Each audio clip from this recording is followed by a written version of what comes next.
12 იანვარს ცნობილი მეგაპროექტის გრანდიოზული დასკვნითი საღამო, ესპანეთის სუპერთასის ფინალი. პროექტი, რომელიც უკვე შეიყვარა არაბმა ხალხმა. 12 იანვარს ჩემი 259 ცოლის დაბადების დღეა და 259 ელ კლასიკო ვაჩუქე. ორ გუნდად გაყოფილი 22 ფინალისტი. ნახოთ, ვის შეხვდება თასი და სუპერპრიზი. შენებარე ჭაბურღილი პრესტიჟულ უდაბნოში. ეს თუ მოვიგეთ, გაედება ყველა მევალეს. შემოგთავაზებს თუ არა ბრაზილიელი ვირტუოზი თავის საფირმო შარს. საჯი გაფრთხილებულია, შეგიძლია აგინო. კატალონიური ნიჭის ზეიმი გულგრილს და მოუტყუებელს არავის დატოვებს. ასეთი ნომერი არსად გექნებათ ნანახი. რეალის ცოცხალ კედელში ბურთს გავაწვენ. დაუვიწყარი სანახაობა და მოულოდნელი სიურპრიზი ხალხს.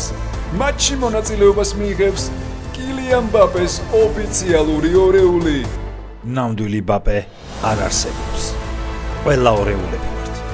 მენტორების ბოლო რეპეტიცია დიდი შოუს წინ. თასი.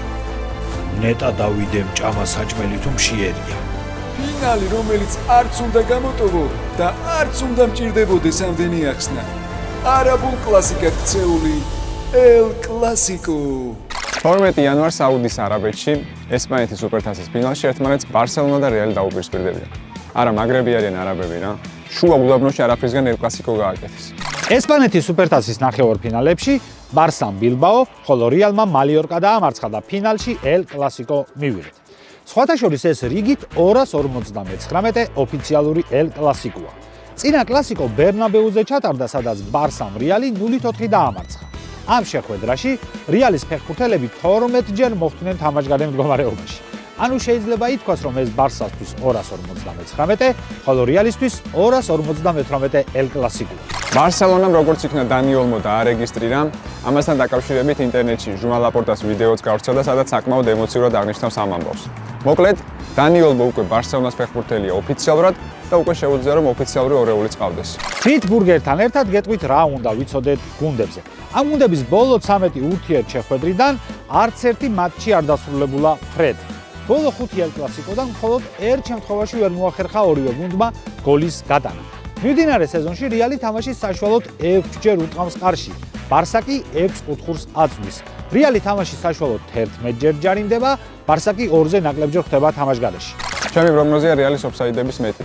როგორც გახსოვთ, წინა კლასიკოზე რეალი 12ჯერ მოხვდა თამაშგარე მდგომარეობაში და ზოგადად ბარსას წინააღმდეგ გუნდები ხშირად ხვდებიან მსგავს სიტუაციაში. როგორც ჩანს, ბარსას ეს კომპონენტი კარგად აქვს დამუშავებული და ვფიქრობ, რომ რეალის სწრაფი შეტევების წინააღმდეგ ხელოვნური თამაშგარე ერთ-ერთი კარგი მეთოდი იქნება და მგონია, რომ რეალი ხშირად მოხვდება თამაშგარე მდგომარეობაში. ჩემი პროგნოზია კილიან მბაპე გაიტანს გოლს. მბაპემ ნახევარფინალში გოლის გატანა ვერ მოახერხა და ვფიქრობ, ფინალში გამოიჩენს თავს, რათა თავისი წვლილი შეიტანოს, რომ რეალთან ერთად ტიტული მოიგოს. თან უხერხულია PSG-ს მაისურით უფრო მეტი გოლი რო აქვს ბარსასთვის გატანილი, ვიდრე მადრიდის რეალის, ასე რომ მბაპე გაიტანს.